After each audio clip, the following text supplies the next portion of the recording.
Salut à vous tous, ici Jeff Rose. Alors, non, nous allons pas parler de sujets politiques, hein, encore une fois, même si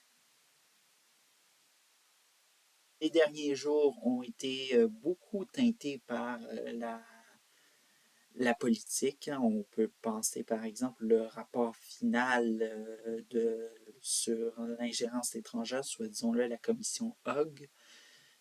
Justin Trudeau qui souhaite de plus en plus de loyalistes à ses convictions au Sénat du Canada. Et la guerre tarifaire entre les États-Unis et le Canada qui atteint sûrement son point et on est rendu peut-être à l'acte 2. Mais au niveau de la guerre tarifaire, ne vous en faites pas. Disons-le que cette semaine-là va être observée et je vais vous faire un édito sûrement prochainement parce que évidemment, on arrive dans l'acte 2. Qu'est-ce qui sera à suivre? On ne le sait pas.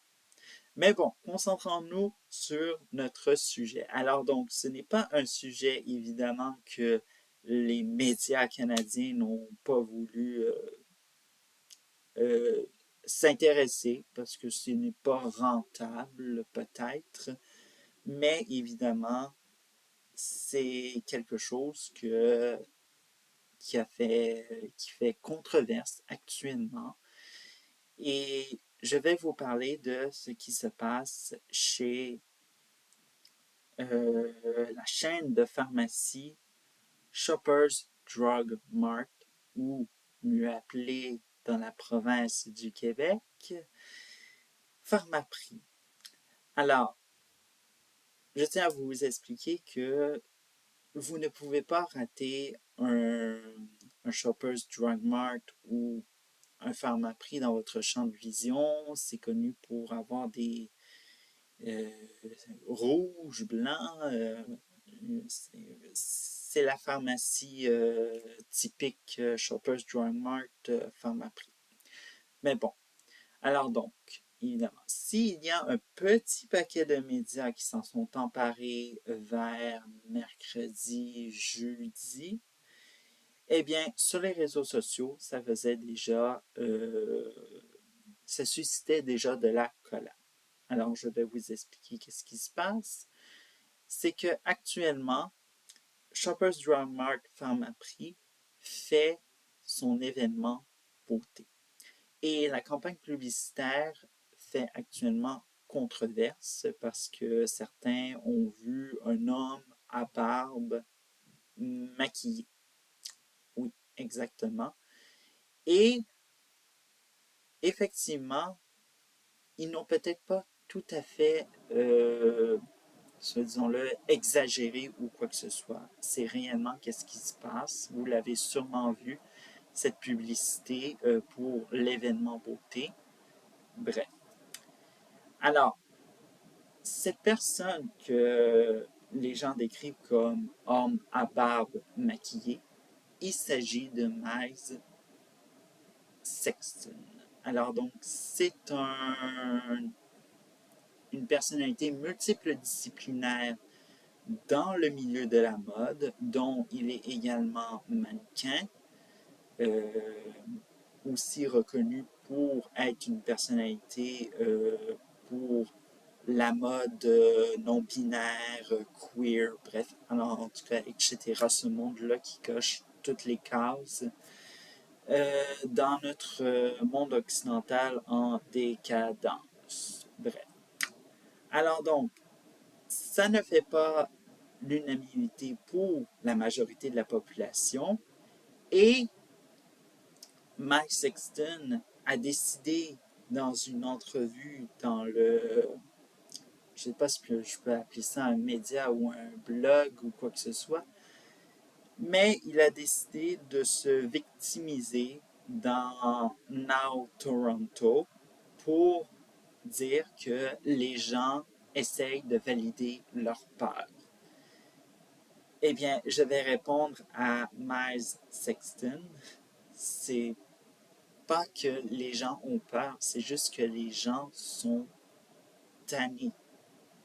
Et que ce soit, bon, tout le monde connaît désormais et se réveille de plus en plus que BlackRock est sûrement peut-être derrière cette campagne publicitaire et qu'on a le score ESG et puis qu'on a, soi-disant, là, euh, ça cochait un peu toutes les cases, cette campagne publicitaire. Hein? On ne voyait pas des humains, mais plus des opprimés dans la campagne publicitaire événement beauté 2025.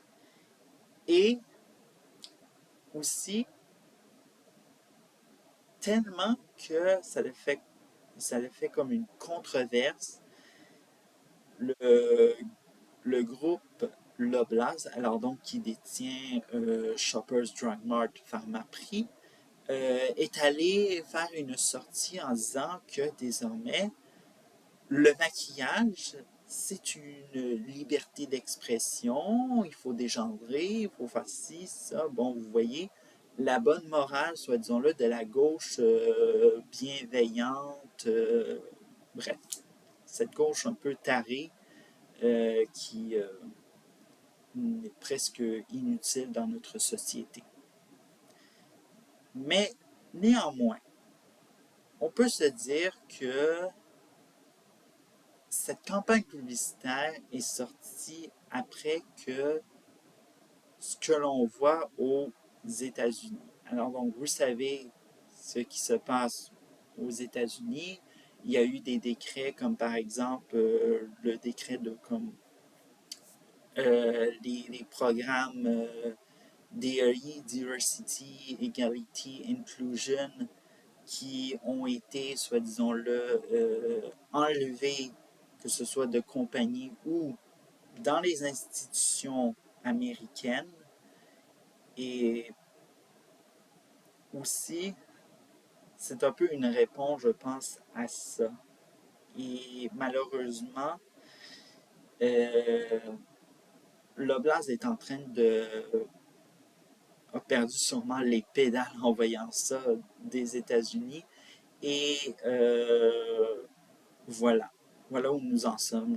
Le Canada, c'est un terreau fertile pour des campagnes woke et, soit disons-le, agressives de ce genre-là. Et en même temps que la colère sur les réseaux sociaux, plus l'exposition qui a été petite, mais que certains médias ont voulu traiter avec courage, comme le Toronto Sun, Now Toronto, même si, bon, Mike Sexton faisait sa victime. On peut en conclure que certains ont essayé de faire retourner la situation en leur faveur, comme ça l'a été avec, vous vous souvenez, Target qui avait perdu des, euh, des milliards de dollars en chiffre d'affaires, puis il y avait aussi Bud Light, etc.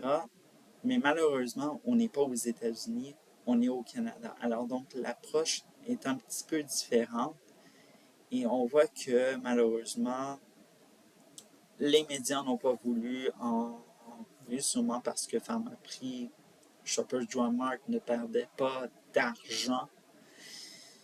Bref, alors comme vous le voyez, c'est exactement ce qui se passe dans ces sortes de Pharmaprix, que vous le boycottez ou pas. Eh bien, c'est exactement ce qui se passe chez Drugger, je veux dire, Shoppers Drug Mart, Pharmaprix. Bref.